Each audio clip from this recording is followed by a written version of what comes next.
more about what exactly caused that confrontation.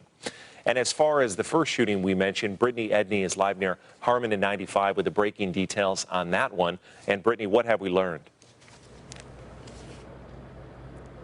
Yeah, Brian, well, several blocks of Oak Hill Avenue here are still taped off as investigators look into what led up to a woman shooting and killing her husband. They say it happened right around 2 p.m., a little bit after earlier this afternoon, and that she shot him multiple times. We do want to point out that police have confirmed that she did have a restraining order against her husband, and neighbors that we spoke to out here say that they've seen the woman around several times, but that they've never actually heard of the husband.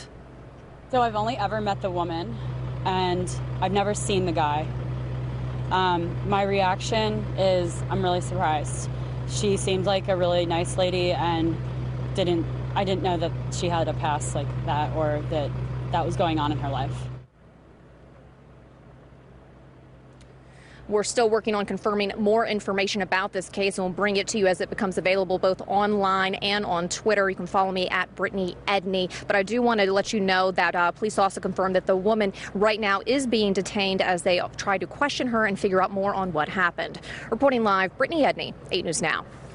Two news outlets are asking the widow of one October victim, Metro Officer Charleston Hartfield, to pay their legal fees. He was off duty when he was shot at the Route 91 Harvest Festival. This all stems from the case of the release of 1 October autopsy reports. Now, those two news outlets are the Las Vegas Review-Journal and the Associated Press.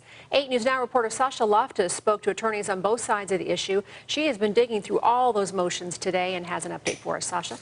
Denise and Brian, this all started with the release of those victims' autopsy records, as you said, back in January after a lawsuit by the Review-Journal and the Associated Press. One of the autopsies was Hartfield's. His widow, Veronica, sued to keep them from being released. The judge then issued a gag order asking the Review-Journal to return Hartfield's autopsy. Her attorney says using the information is unnecessary and goes past the limit of the First Amendment.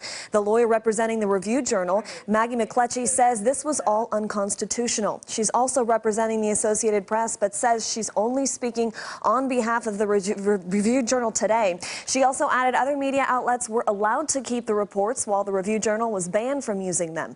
The court eventually sided with the Review-Journal, and now McCletchy is asking for more than $60,000 in legal fees. She says the court ruling allows them to hold Hartfield's attorney responsible. All she ever wanted to do was say, when is enough enough, relative to the heartache that has to be levied upon her every time she reads an article, every time they want to do something. Do they really need the autopsy report? Everybody's heart goes out to Mrs. Hartfield and to her family, and nobody wants to undermine the pain she's suffering. That doesn't mean, though, that her lawsuit can go forward, and it's an attorney's obligation to explain to a client, look, what you're trying to do is illegal. Now, this case is going to the Supreme Court for review now after a local judge denied the first request to get the records back from the Review-Journal. The Supreme Court is also set to decide on other issues surrounding this autopsy record release. We'll, of course, keep you posted as this case continues, and we have that motion up on our website right now. That's LasVegasNow.com. Brian. Thanks, Sasha. Henderson police have arrested a man accused of murdering an 84-year-old woman. The 29-year-old man, Vernon McClellan Jr., facing charges including open murder with a deadly weapon as well as arson. Earlier on this month, firefighters found Donna McElfresh shot and killed inside her burning apartment. Detectives arrested McClellan Tuesday. The open murder charge carries an enhancement penalty because the victim is elderly. North Las Vegas police say 4 arrests have now been made in connection to one man as the murder of 24-year-old Maurice Williams. Behind bars tonight, 22-year-old Devontae Bridges and 24-year-old suspects Michael Thomas and Trishawn Brooks and 16-year-old Dante Moore, who has now been certified as an adult in this case. Each of them booked on charges of murder with a deadly weapon and conspiracy to commit murder. Now, Williams was found with a gunshot wound in an apartment complex parking lot back in May. He was taken to the hospital, though, where he later died.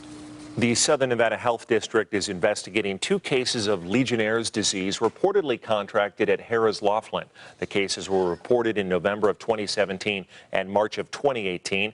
The CDC considers Legionnaire's disease outbreak whenever there are 2 or more cases associated with the same facility in a 12-month period. If you think you may have been affected, you can report it on the website address listed on your screen.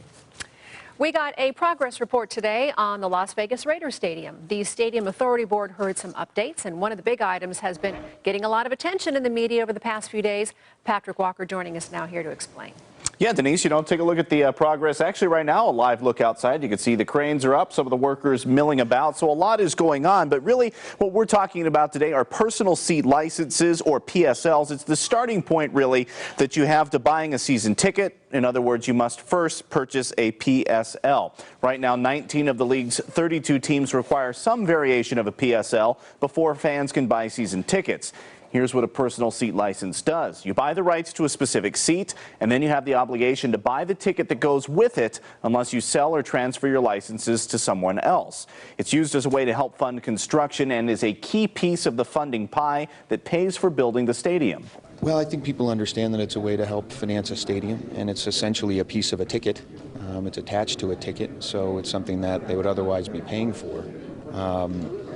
But we understand that there's some hesitancy, and we understand that some people don't like it. And we try and have price points that address all that, and ticket prices that will be reflective of every possible budget. Well, the Stadium Authority projected that proceeds from PSLs would pay for $250 million of the $1.8 billion stadium. If sales fall short, the Raiders will make up the difference. If sales exceed that amount, well, the team gets to keep the difference. The team sold roughly 15,000 club VIP seat licenses for premium seats back in the spring. That leaves about 50,000 seats. And for roughly the next 3 weeks or so, about half of those seats will be available to the current Oakland fans who put down their $100 deposit. Team President Mark Bedane says the rest of the PSLs will be probably going on sale sometime during the upcoming season. Now, I asked Bedane about how many single game tickets will be available. So if you just wanted to go to the game and buy a ticket, and he said not many. So that means if you don't get season tickets, you will likely have to turn to the resale market to score those seats to the big game that you want to go see. Back to you.